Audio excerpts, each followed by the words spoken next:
Salut Félix. Bonjour Mario. Départ de Geneviève Guilbeault, toi qui t'intéresses aux questions de sécurité publique, elle a quand même fait un long passage à ce ministère. Elle a laissé un héritage dans ce ministère-là. Hein?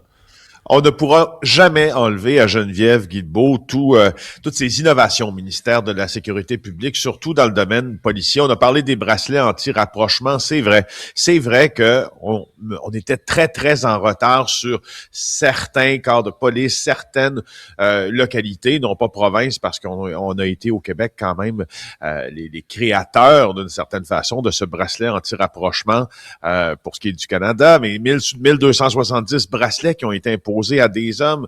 Ça a permis, plus de 4000 interventions policières quand l'alarme du bracelet sonne, quand un homme se rapproche trop près d'une femme près de qui il ne peut pas être en contact, avec qui il ne peut pas être en contact. 114 incarcérations en lien avec le non-respect d'une condition, puis c'est un taux de dissuasion de 96%, le fameux bracelet.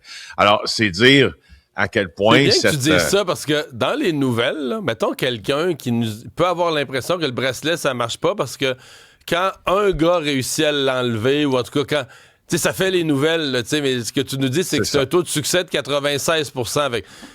C'est difficile de régler un problème à 100% dans la société, mais quand tu règles 96%, tu peux parler d'une bonne mesure. Après ça, tu peux travailler sur l'autre 4% là, pour essayer de le régler aussi, mais quand tu règles 96%, c'est pas mal, là.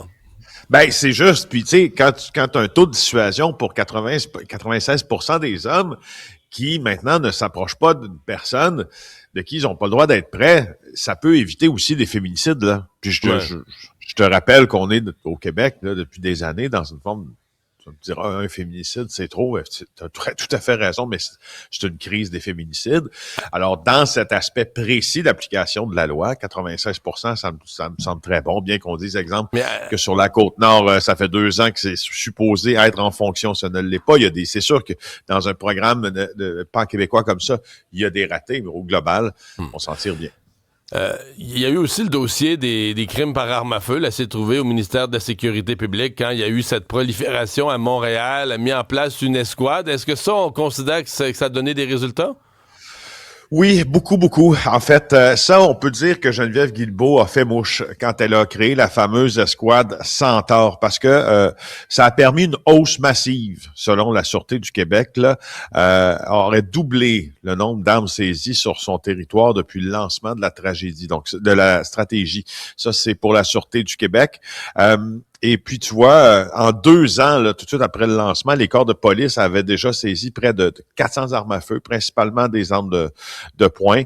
Et il y a eu une diminution. Parce que le résultat, tu te rappelles, quand Geneviève Guilbeault crée l'escouade Centaure et la finance avec le ministère de la Sécurité publique, on a une crise des violences armées à Montréal, là. Il y a beaucoup de meurtres qui sont commis. Tu te rappelles dans le stationnement, exemple, d'un centre des armes à feu.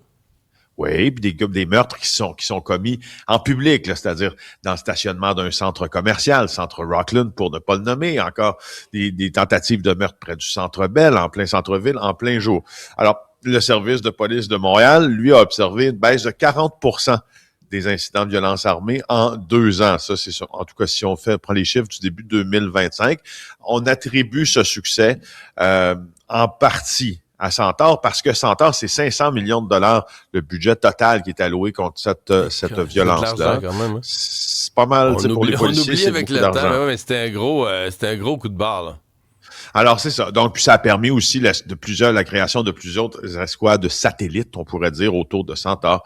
Le LILTA, les escouades qui luttent aussi contre le proxénétisme. Tout le monde a bénéficié un peu de la manne. Et ça semble avoir, en tout cas, si on regarde les bilans des différents corps policiers, je me suis réveillé tôt ce matin pour aller farfouiller là-dedans, mais on attribue, tous les corps policiers attribuent, ou presque, une partie de leur succès en cette matière à la stratégie Centaure. Alors voilà pour ce qu'a laissé, en tout cas, en termes de sécurité publique, Geneviève Guilbeault à son ministère, dans son départ.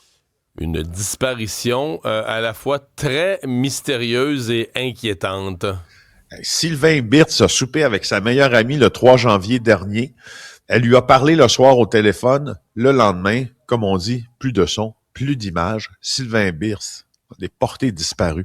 Son ami a été interviewé par Olivier Fauché dans le Journal de Montréal. Allez lire ça parce que vous devez ouvrir l'œil, là. C'est toujours inquiétant de disparition, mais dans le cas de Sylvain Birtz, là, bon, il y a des profils parfois de personnes qui disparaissent qui sont, tu sais, très âgées. On peut penser à des débuts de problèmes cognitifs. On peut parler certaines fois de jeunes filles qui peuvent faire des feux. Ça reste très inquiétant, mais M. Birtz là, n'avait aucune raison de disparaître. C'est pour ça aucune raison de comme ça s'évaporer dans la nature. Il y a un poste de commandement à Rougemont, dans la police du Roussillon, la régie de police intermunicipale du Roussillon, parce que je vous ai parlé de ça, mais il faut bien que je vous dise aussi où ça s'est passé, n'est-ce pas? Alors, la régie de police de Roussillon a distribué là, à Sainte-Catherine, en Montérégie, des photos de Sylvain Birtz en fin de semaine, parce que c'est de là qu'il est disparu, sur le boulevard des Écluses, le 4 janvier. Ça commence à faire longtemps, là, vers 12h30. Est-ce que ça pourrait être un départ volontaire? Mais pourquoi? Ben, si t'as pas d'explication, pourquoi si tu penses qu'il fuit quelque chose, OK, mais si t'as aucune explication qu'il y aurait quelque chose à fuir... Ben, pour répondre à votre question, il y a un élément, moi, d'inquiétude dans ça, c'est que Lynn Duprat, la fameuse amie, quand elle a constaté que la porte avant de la maison de Sylvain, où sa voiture était toujours, d'ailleurs, était débarrée, ça l'a beaucoup troublée. Puis là, elle a commencé à se poser d'autres questions. Puis grâce à une application de géolocalisation, elle a retrouvé une tablette électronique qui lui appartenait dans un banc de neige à 2 maisons de chez lui. Oh. Alors là, tu sais, je veux dire, est-ce que la tablette a été volée? Est-ce que c'est lui qui l'avait? Puis il s'est produit quelque chose? Puis la tablette est tombée à 2 maisons. Tu sais, je veux dire, il y a quand même, ça c'est la dernière trace. C'est beaucoup de questions sans réponse, mais je vous dis, ouvrez l'œil. Les détails sont étranges. Il pourrait avoir été victime d'un acte criminel. Il n'y a pas de mauvaise fréquentation, apprécié au travail, un gars qui aime rire, rigolo. En tout cas, il n'y a pas d'hypothèse écartée pour l'instant, mais regardons ça. Ouais. Merci. Au revoir. Bye bye.